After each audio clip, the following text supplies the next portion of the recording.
Je voulais insister sur le problème de la violence, parce qu'il me semble que c'est un problème gravissime. On a parlé de développement durable, on a parlé de coopération, on a parlé d'évolution institutionnelle, mais rien ne se fera si on n'a pas un peuple conscientisé, si on n'a pas une jeunesse qui est prête à prendre le relais.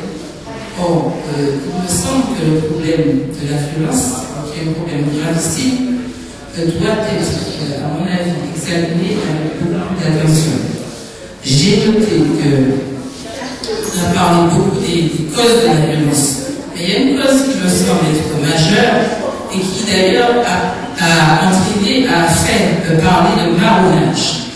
La violence majeure de ce pays, outre le fait que nous soyons un peuple pétri de violence, nous sommes nés dans une violence inouïe, l'esclavage, mais la violence, qui me semble à l'heure actuelle la plus terrible, est la violence institutionnelle.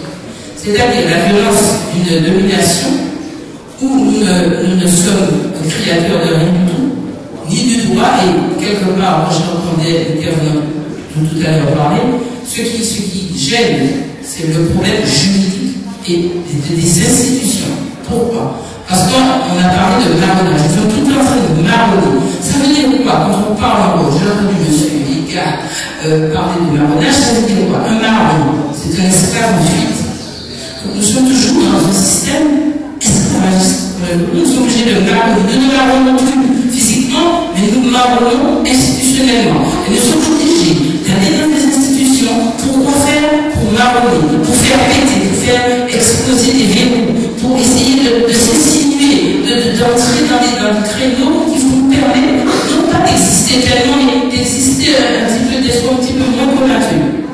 Donc ça, c'est une violence inouïe qui est faite à notre peuple. C'est cette violence-là qu'il faut examiner. C'est pour ça que je dis que le problème de la violence s'explique par le problème institutionnel pour les jeunes. Non seulement il y a le chômage, toute perspective, mais le fait de se sentir dans une structure qui les encadre de telle façon qu'ils ne puissent pas s'épanouir.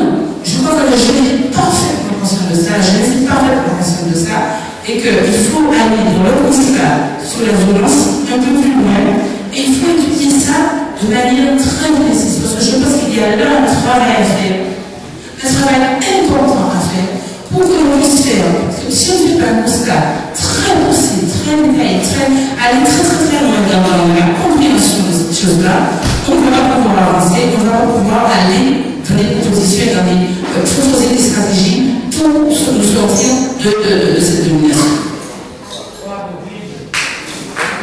Une intervention sur la même thématique.